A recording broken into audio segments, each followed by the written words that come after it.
Dans cette vidéo, je vais aborder avec vous la constante d'équilibre, dont, je dirais, le symbole est K. Pour l'aborder avec vous, je vais commencer par vous présenter une réaction chimique hypothétique dans laquelle j'ai les lettres A, B, C et D, avec des coefficients stoichiométriques, donc les lettres minuscules, petit a, petit b, petit c et petit d. Ce qu'on a vu dans le chapitre précédent, c'était que lorsqu'on regarde la réaction qui est directe, ici, on peut dire que la loi de vitesse, ça serait K est égal à concentration de A à la A fois concentration de B à la B. Maintenant, si on regarde la réaction inverse, c'est-à-dire lorsque les produits deviennent des réactifs, là aussi, on peut avoir une constante de vitesse et une vitesse. Et dans ce cas-ci, ce sont les produits qui deviennent les réactifs et on a constante de vitesse de la réaction inverse fois concentration de C à la C fois concentration de D à la D. Maintenant, où on en vient avec ça, c'est que lorsqu'on parle de l'atteinte de l'équilibre, on est à un moment où la vitesse de ma réaction directe est égale à la vitesse de ma réaction inverse. Donc, dans le premier chapitre qu'on a vu, juste au début de la session ici, on avait justement le chapitre 1 sur la cinétique chimique où on était au début de la réaction, où j'avais pas de produit, ici, et beaucoup de réactifs. Et là, mes réactifs décroissent et mes produits augmentent, justement.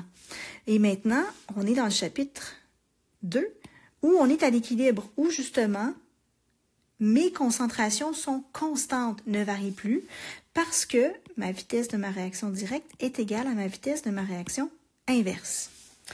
Et ce qui va nous être utile, c'est qu'on va définir ce que c'est la constante d'équilibre et on va la calculer parce que ça nous donne un rapport constant ici entre la concentration à l'équilibre des produits et celle de leurs réactifs lorsqu'on tient compte des coefficients stoichiométriques.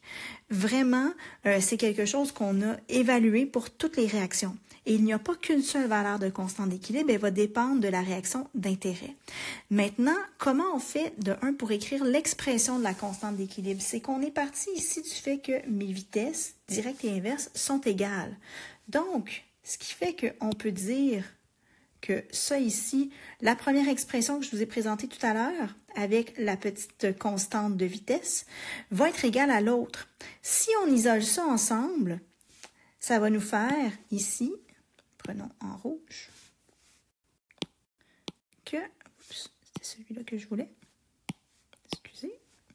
Donc, prenons ici l'expression de mon cossé où on va avoir mes produits exposant leurs coefficients stoichiométriques sur mes réactifs exposant leurs coefficients stoichiométriques ou de façon plus générale, cette expression-là ici.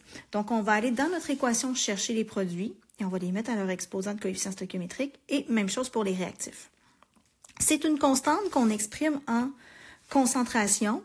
C'est pour ça qu'on l'appelle CC parce que C, c'est pour concentration. On va voir dans un autre chapitre Ka pour les constantes d'acidité, Kb pour les constantes de basicité, mais c'est toutes des constantes d'équilibre. Maintenant, des petites choses à considérer. Donc, on va utiliser la concentration des produits puis des réactifs à l'équilibre. Comme c'est une constante d'équilibre, ce sont les seuls avec lesquels on peut la calculer.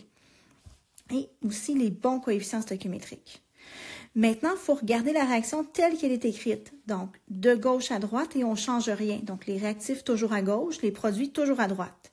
Maintenant, c'est une constante, mais c'est une constante qui change avec la température. Donc, c'est vraiment une valeur pour une température donnée.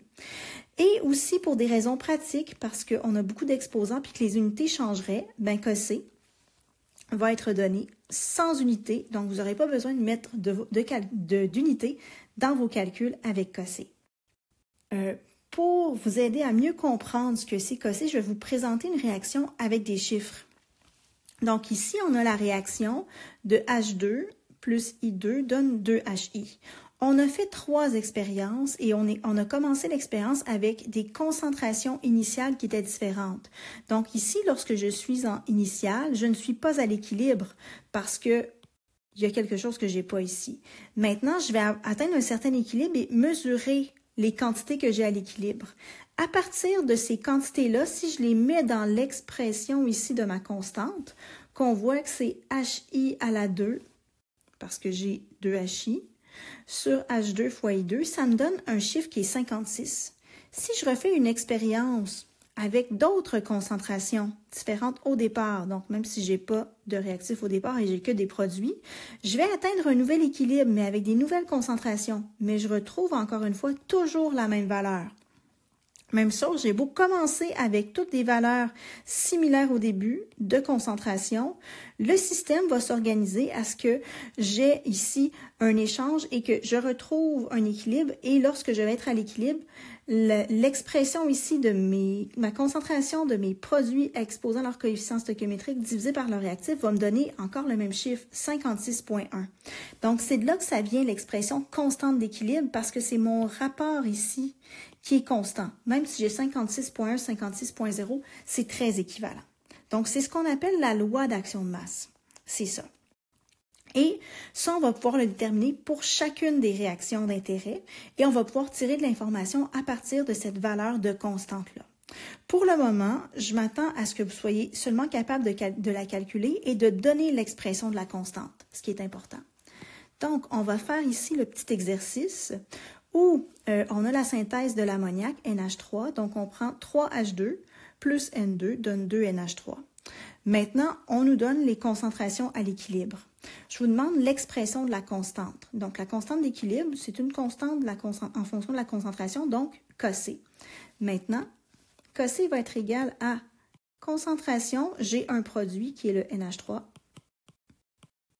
à la 2, divisé par concentration ici de mon premier réactif, H2. Ça ne dérange pas l'ordre dans lequel vous les mettez. Vous auriez pu commencer avec N2 fois N2. Et ici, c'est bien multiplié. Donc, ça, c'est l'expression de mon Kc. Ensuite, ce qu'il me reste à faire, c'est mettre dans l'expression de mon Kc les valeurs que j'ai ici, justement, ces valeurs-là au bon endroit. Donc, pour le NH3, j'ai 0,031. Et je suis à la 2, on n'oublie pas de traîner l'exposant. Ensuite, j'ai 0,0031. Et là, je suis à la 3 fois 0,85 ici. Et là, si vous calculez ça sur votre calculatrice, c'est vraiment important de faire attention lorsque vous utilisez ici les exposants et de bien voir ici, parce qu'on a divisé avec un multiplié. Le chiffre qui devrait apparaître sur votre calculatrice, je vais l'écrire au long, 37 905,7. Si on donne la bonne réponse avec les bons chiffres significatifs, ça me donne 3,8 fois 10 à la 5. Et ça, c'est la valeur de ma constante d'équilibre pour cette réaction à la température de 127 degrés. Alors, voilà comment on fait pour donner l'expression d'une constante d'équilibre et calculer sa valeur.